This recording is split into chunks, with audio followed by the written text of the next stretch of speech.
Hi everyone, today let's do a painting from the workshop I attend from a very famous Russian watercolor painter. His name is Igor, and this is the photo reference for your reference, of course. And the first step is to use maple yellow and yellow ochre to do a very sweeping wash of the light source. And I put so much water in my brush, and the first layer should be very light and thin. I just want to put down the light source so to nail the composition. And as you can see, the light source should not be in the center. It's a little bit off the center, which is the general idea or concept of the composition. And then I use cerulean blue to do the sky color, and I also put down so much water. Try not to overlap too much. It's the yellowish layer, otherwise you create a green layer, which I don't want.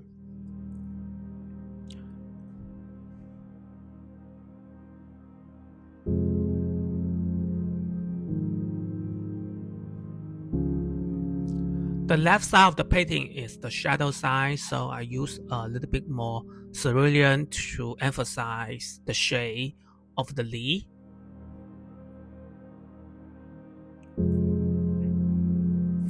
After that, I use a yellow, cadmium yellow, or whatever yellow you have, and cadmium orange to saturate the light source to make it very warm and yellowish. Also, I put down the palm or the melted snow, because that's a reflection of the light source and the tree later. And then after that, before the layer dry, I use a very clean brush to emphasize or suggest the sunlight. As you can see here, should be from the center of the light source and pull away to the layer to create a sunlight effect. And here and there, I just create some leaf or bush or V under the tree. You don't need to do that. I don't think I need to, but sometimes you get sucked into painting. You just want to do as many details as possible to begin with, which I don't think you need that. Try not to make the layer so dark, because watercolor tend to be overworked easily. So generally speaking, I tend to underwork the watercolor instead of overwork, if that makes sense. And here I use magenta and cerulean blue to create a purplish leaf. This should be the shadow side of the tree. Of course, I let the layer dry, so it's wet on dry technique.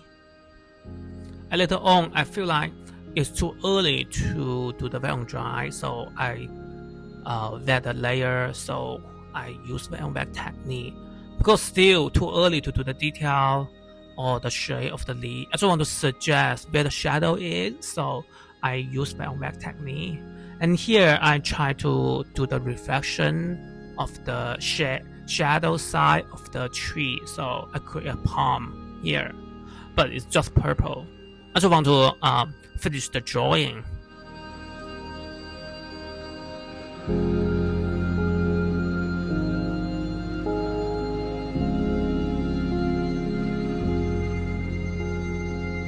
Also, I wet the layer for the foreground, because I think I need to do the snow. So I use ultramarine blue and cobalt blue.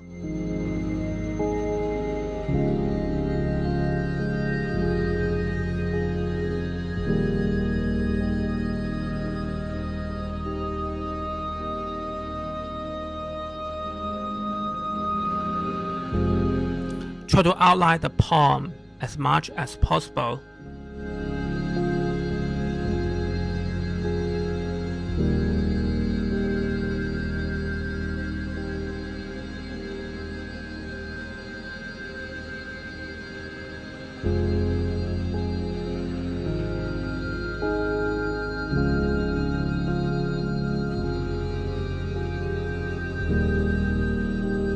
And later on, I use orange or camel orange to suggest the light side or warm side of the tree.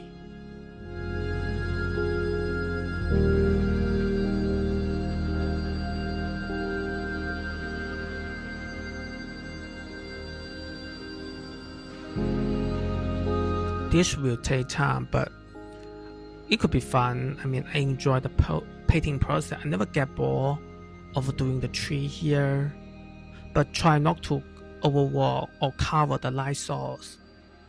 Everything I'm doing here is just to make the light source more with more contrast, if that makes sense.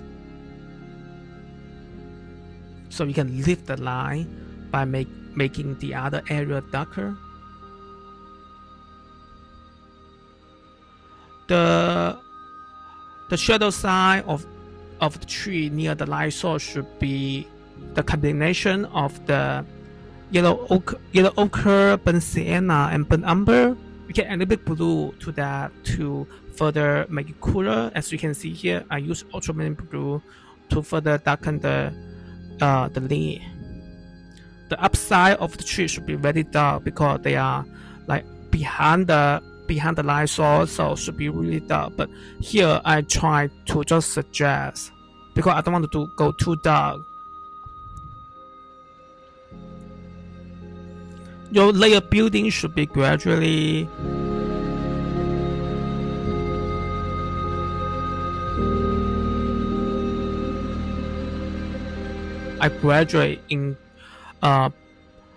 boost the contrast or the saturation or the value of the layer and see if it is fit.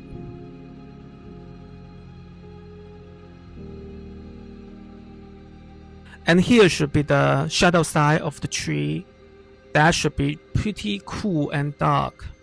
So I use majority of the blue and the big yellow ochre and cadmium yellow to create this layer.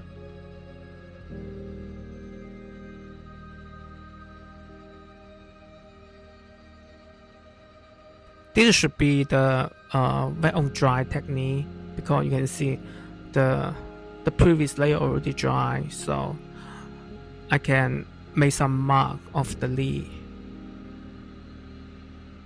Of course, some layers still wet, so I don't really care. I just want to emphasize the shadow side of the leaf against the warm side of the leaf.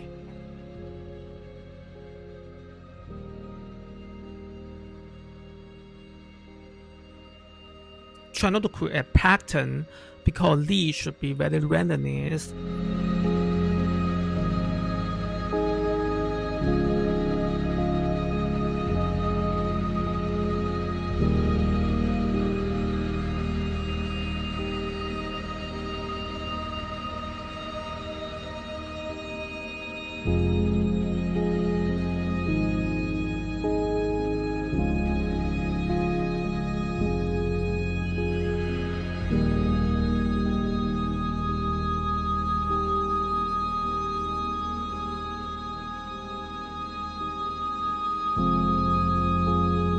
Be careful not to cover the light source when you work on the leaf near the light source.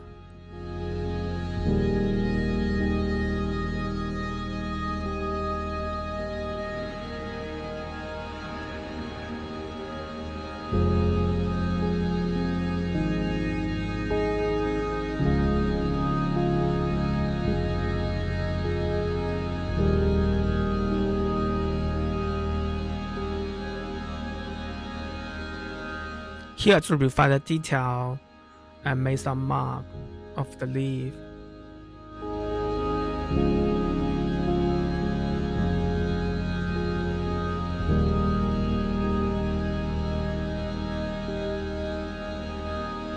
After the layer dry, I use yellow ochre and burnt sienna to do the tree trunk. The general rule for this exercise is when the tree trunk near the light source is very warm and golden color, further away is darker, you can add a little bit more yellow ochre. No, add a little bit more burnt sienna, sorry, not yellow ochre. This layer should be very light. You just want to create a shade to see where the tree trunk should be without create the color gradients. So it should be very light, and then you gradually darken it where the shadow side of the tree trunk is, and where the warm side or light side of the tree trunk. And you can create some branch here and there. Make sure they are very random, not follow a pattern, as you can see what I'm doing here. And then I use burnt umber to darken the shadow side of the tree trunk, because they should be pretty dark to support the tree, you know. And I also create more tree trunk just to nail the general shape of the trees in my painting. I think I need to create 2 more for the right side. They should be very further back, so it should be very light color, as you can see here. The landscape painting normally follow atmosphere perspective. I think I'm almost done for the tree, and the painting is halfway through, and I still try to add more detail for the tree trunk, which I don't think I need to, but you know, when you start into the painting, you just want to add more as many details as possible. But looking back, I don't think I need to. Be careful not to make the layer too dark.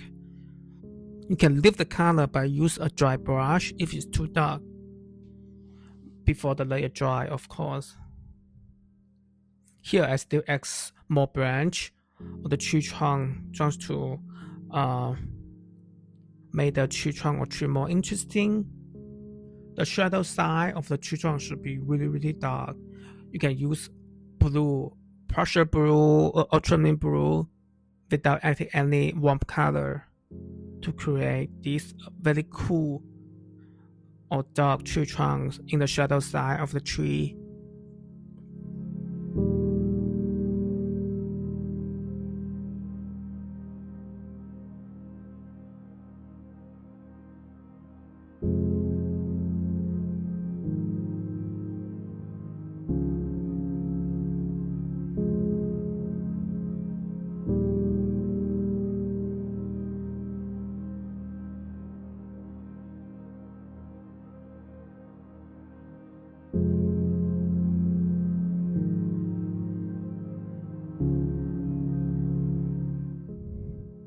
The bush or the V on the tree should be also substantial. You should add a little bit more value because they are behind the light source, so should be darker than the leaf near the light source.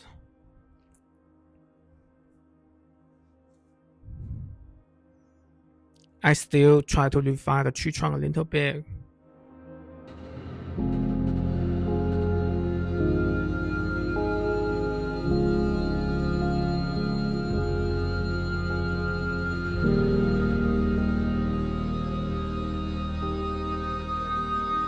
I think I'm almost done for the tree, as you can see here. As you can see, the more layer I create, the darker value I put down. Because here you will know what value is lacking, so you feel more comfortable to put down darker value. But don't do that in the very beginning of your painting. That's a no for watercolor painting. I learned that in a highway. But oil acrylic, you can do that. The general rule for watercolor painting is from light to dark. Unlike acrylic and oil, you can do from dark to light, or the opposite way is also fine too, because they are very opaque. But watercolor, you cannot do that because they are very thin, very delicate. So you really need to know the order of the layer.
and then I let the layer dry completely before I do the foreground of the water or palm. And here I try to do the cast shadow of the tree, and I let the layer I draw the layer, but I feel like the layer is too wet, so I use blow dryer to let it dry a little bit, but not completely dry.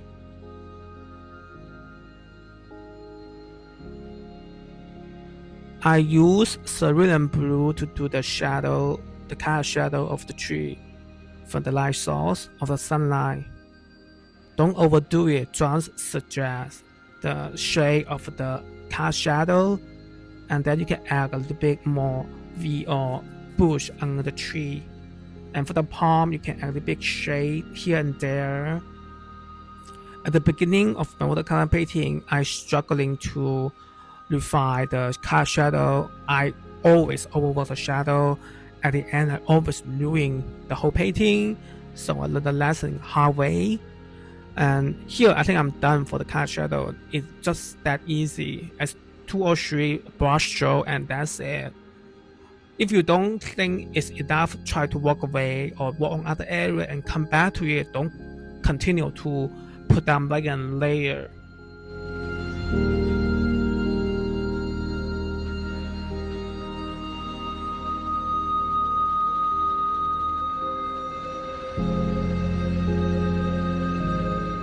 And then I still reflect the detail for the bush on the tree. They should be pretty higher value than the tree trunk or the shadow side of the leaf. And here I try to do the shade of the palm because they are on the shadow side or the reflection of the shadow side of the tree, so they should be pretty dark.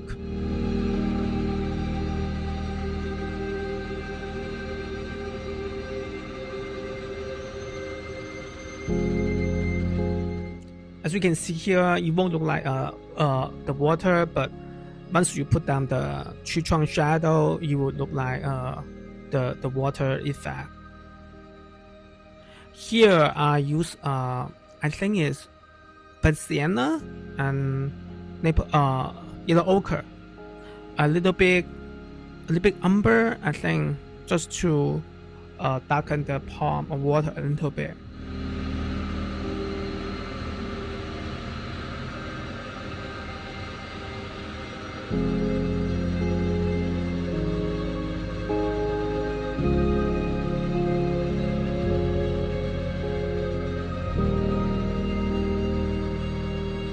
And then later on I find out I lose the light source on the water for the reflection, so I try to wear the layer and then use the tissue to lift the color, but I don't think I succeed.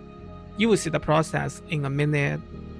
Here you can see I wear the light source here because there should be reflection of the light source, and I use tissue or napkin to lift the color. I don't think I did anything, but I feel like where the reflection of the water is always darker than the original subject, so I think I should be fine.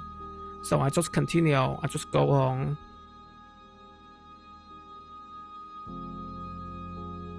I mean, if you make mistake, just continue, just push through it.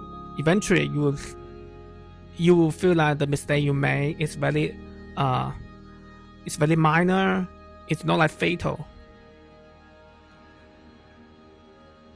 Here I use maple yellow and yellow ochre to create a golden color of the palm, and I gradually add some reflection of the tree trunk to create the water effect. If there's no reflection of tree trunk, they won't look like water at all. But once you put that down, they will look like color immediately. And this is like magic.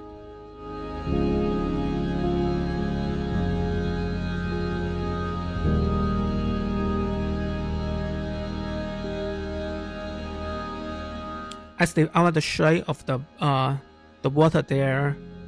There should be so dark, but I'm just so afraid to put down too dark color.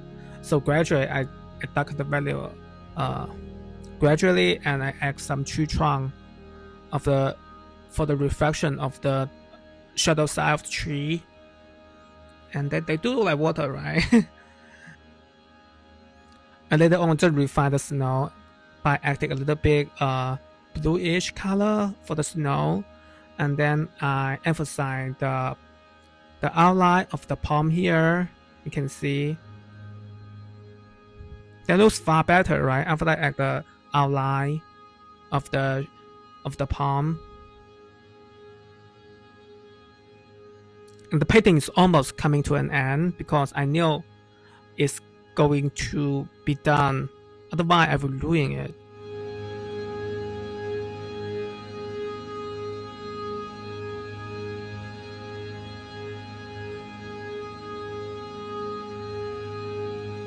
And here, I think I only spent a half an hour.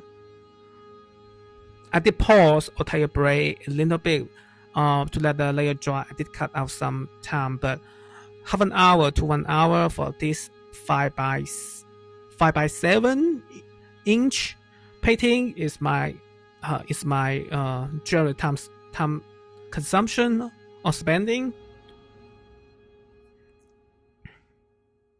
I still refine the detail for the tree, but I don't think I did anything. And before I ruin, I think it can cut down. I just try to add more detail, and then I put down a brush and say, okay, I cannot get stuck into the detail. I either come back tomorrow to further work on, or I call it. So I sign my name. And let me know what you think, and I'll try to update weekly, especially Sunday.